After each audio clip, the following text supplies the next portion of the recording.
One of the deadliest, longest battles between American forces and the North Vietnamese Army occurred on January 30th of 1968. The Americans sent small troops of Marines to clear Hue of what they considered to be a small group of obstinate communist soldiers. Marines, however, were up against a highly fortified and equipped NVA bastion. Now it was up to these outnumbered crew to repel a fierce attack. The Vietnamese Army of Hue served as the nation's capital and the pinnacle of its history up until 1945.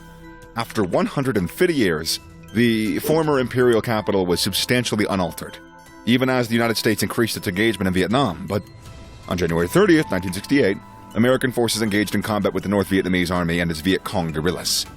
After the French left Indochina and the nation was split into a democratic south and a communist north, Hue fell south to the demilitarized zone.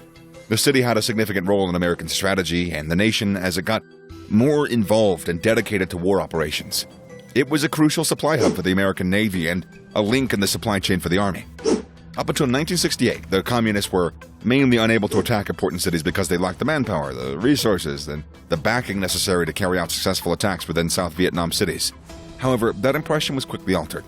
The surprise Tet attack, launched on January 30th, 1968, suddenly rekindled the flames of war after the battle stabilized and the North Vietnamese had disappeared in 1937. Boosted by military assistance from China and the Soviet Union, the PAVN made quick progress in the south. They had gained access to a skilled air force, weapons from China and the Soviet Union, tanks, armored personnel carriers, artillery, and more. Almost every city, town, and military station in South Vietnam came under a huge, coordinated attack from North Vietnam. The communists expected a big rebellion against President Nguyen Van Thuy's corrupt and dictatorial South Vietnamese administration. Due to Thuy's poor military leadership, it was considerably simpler for North Vietnamese Army to ambush and strike the south. As a result, the majority of these losses were sustained by the Army of the Republic South Vietnam personnel. However, it was the first time the North had really carried the fight to the cities. A total of 14,300 civilians were murdered, 24,000 were injured, and 630,000 had to leave their homes. Thuy's administration lost favor with the people of the rural areas who tended to lean towards the communists, and as a result of his despicable response to the Tet Offensive, despite accumulating evidence, the Tet Offensive was utterly unexpected by the United States and the South Vietnam in the last month of 1967, as they didn't anticipate such a large-scale offensive. The counterattack was rapid and successful despite catching the American forces off guard, and the Marines and the Army maintained the line, as well as Saigon and Hue were converted into a battle zone, and more than 6,000 civilians had perished.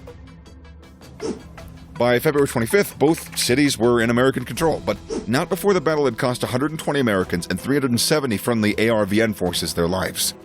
Nevertheless, the Marines were sent to combat the enemy for another 77 days. In an effort to liberate Hue from North Vietnamese rule, American Marines, infantry, and ARVN forces fought battles around the city for a full month. It was the first time since the Korean War that Marines had fought in an urban environment.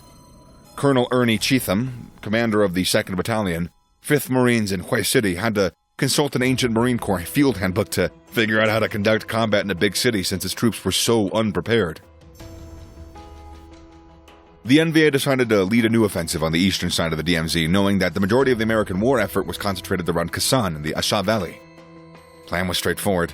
If the NVA gained control of the Quang Tri province, the entire east coast, including Don Ha, would come under its control. If that happened, the entire American supply network would collapse because Dong Ha was the command post of the 3rd Marine Division.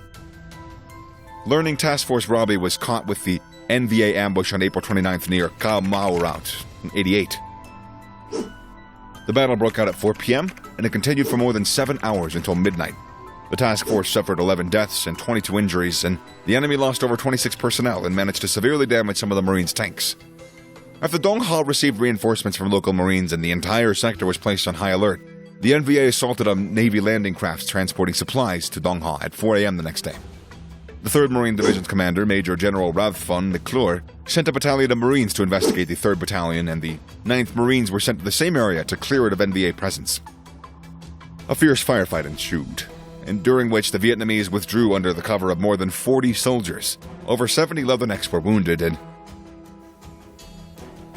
20 of them died.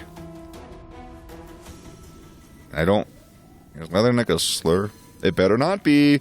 As the men of the 9th Marines recovered, another encounter broke out about 2,500 meters north. At least 4 NVA battalions entered friendly territory undetected. where they promptly positioned themselves with fortified bunkers. The enemy quickly launched an onslaught and started pinning down nearby Marine forces. Around 2 p.m., they launched an assault on Daido, but one of the Amtraks was destroyed by motor and recoilless rifle fire, and the Marines' advance was halted by the precise NVA machine gun fire. Nevertheless, the Devil Dogs were able to capture the Dong Xuan, and a second task force of Marines were sent aboard Navy patrol boats to secure a landing zone, but they encountered fierce enemy resistance and lost another Amtrak. Although the 600 Marines in the area were fighting over 10,000 NVA force at the same time, the enemy was unaware that they were up to a significantly inferior force. The Devil Dogs were unable to secure Dai Dao when it was surrounded by the enemy during the night, but Lieutenant Commander William Weiss, the battalion commander of the 2-4 Marines, ordered to attack Dai Dao at 10:40 a.m. on May 1st after 2 hours of planning. Captain J.R. Vargas then moved to destroy the NVA bunkers. The valiant captain was hit twice during the assault, but persisted in battle and took up a defensive position after reversing course. The Marines quickly discovered that they were up against more than 12 NVA companies. At 3 a.m. on May 2nd, Livingston was given orders to prepare for a close-quarters assault on Daido.